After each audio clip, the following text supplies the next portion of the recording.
नववर्ष 2082 सालको पावन अवसरमा सम्पूर्ण स्वदेश तथा विदेशमा रहनुहुने आमा बुवा दाजुभाइ दिदीबहिनीमा हार्दिक मङ्गलमय शुभकामना व्यक्त गर्दछु र हाम्रो केही विशेष 2082 साल 1 महिना 1 गतेको केही तस्बिर र पुरानो रीतिरिवाज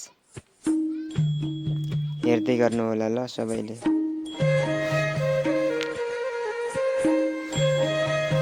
यो हाम्रो बस्ती, यसमा हुलिन्छ गोरु बाख्रा बस्ने गोठहरू हुन्। हजुरलाई अचम्मै लाग्न सक्छ के होला यस्तो भनेर, हेर्नु होला। हाम्रा आन्टी हुनुहुन्छ, आमा हुनुहुन्छ, बसेकी आमा र अङ्कल हाँस्दै हुनुहुन्छ अहिले हाम्रो। र बुवा उतानेर फर्केर बस्नु भएको छ। यो हाम्रो उतातिर केही बगैँचाहरू छन्, तल देखिने कडाली हो।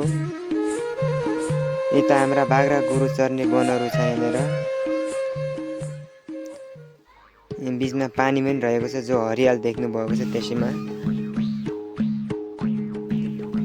तल लेब्डी हो, तल कडाली देख्नु भएको होला, त्यो पारी मुगु हो, मुगुको ह्याङ्ग्लु।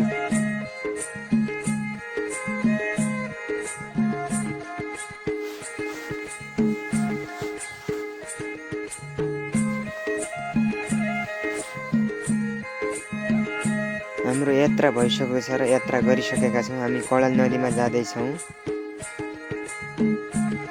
तपाईँले हेर्न सक्नुहुनेछ। यात्रा अघि बढ्दैछौँ।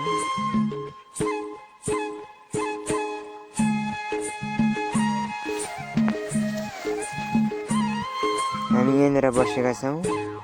उता साइड तपाईँले देख्न सक्नुहुनेछ बाख्रा चर्दैछन् हाम्रा। अब त्यो तलको नदीमा गएर नुहाउँछौँ हामी।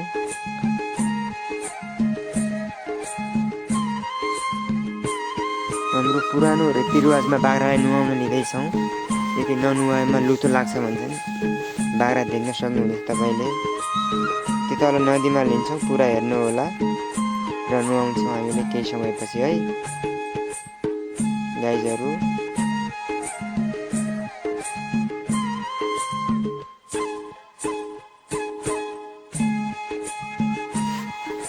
हेर्नु होला त्यो नदीमा कसरी नुहाउँछौँ त हामीले बाख्राहरू।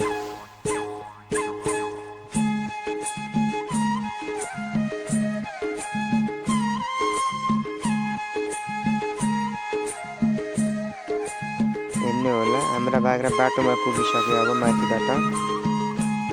अब एकछिनै पुग्छौँ कडालीमा। हामीले नुहाउने छौँ सबै बाख्रालाई। यति ननुहाएको खण्डमा पुरानो रीतिरिवाज अनुसार लुतो लाग्छ भन्छन्। अब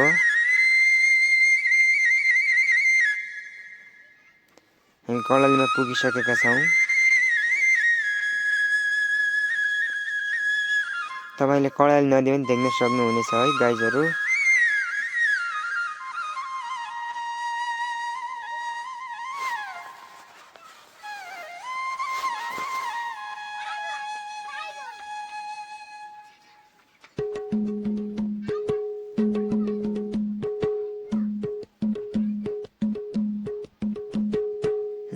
कडाली नदीको बालु देख्न सक्नुहुनेछ है। बालु सेतो छ, हरियो कडाली निलो बगिरहेको छ।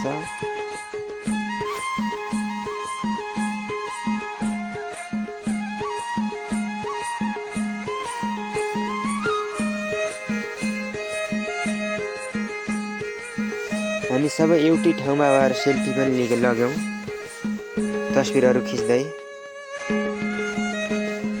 बाख्राहरूको ल हामीले सुरु गरिसकेका छौँ बाख्रा नुहाउन। हेर्दै गर्नु होला। एक एक गरेर हामी सबै बाख्रा नुहाउने छौँ है यसै गरी। हेर्नुहोस् पानीमा लगिसक्नु भएको छ।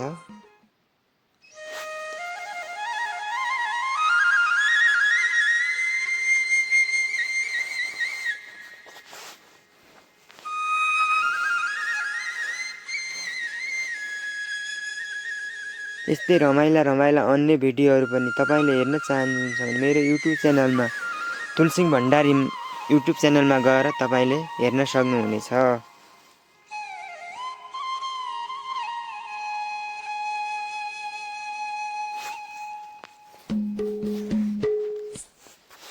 हेर्नुहोस् यो कडाली पुरै बगिरहेछ है।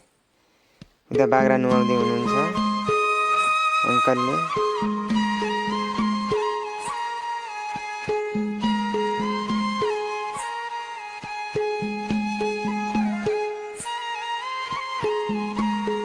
ऊ बाख्रा पौडी खेलेर आउँदैछ हेर्नु है उताबाट। ठुलो बोका रहेछ। यहाँ बुवाले पनि नुहाउँदै हुनुहुन्छ।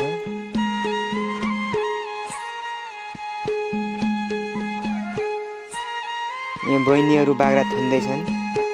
कडाली नदीमा बाख्रा नुहाउँदै गर्दा बाख्रीहरू नुहाउनै मान्दैन, माथि भागिरहेछन्। बाख्रा माथि थुन्ने कार्यक्रम भइरहेछ र तल नुहाउँदै हुनुहुन्छ। यो उता मुगु साइड हो, यो कडाली पारी पनि नुहाउँदै हुनुहुन्छ।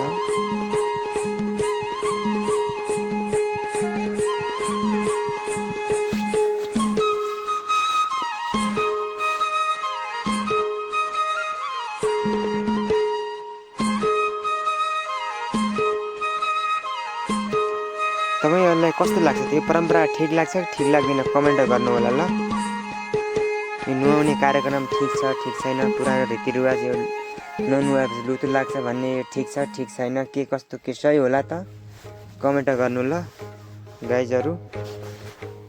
यो बहिनीले बाख्रालाई नुहाइसकेपछि सिन्दुर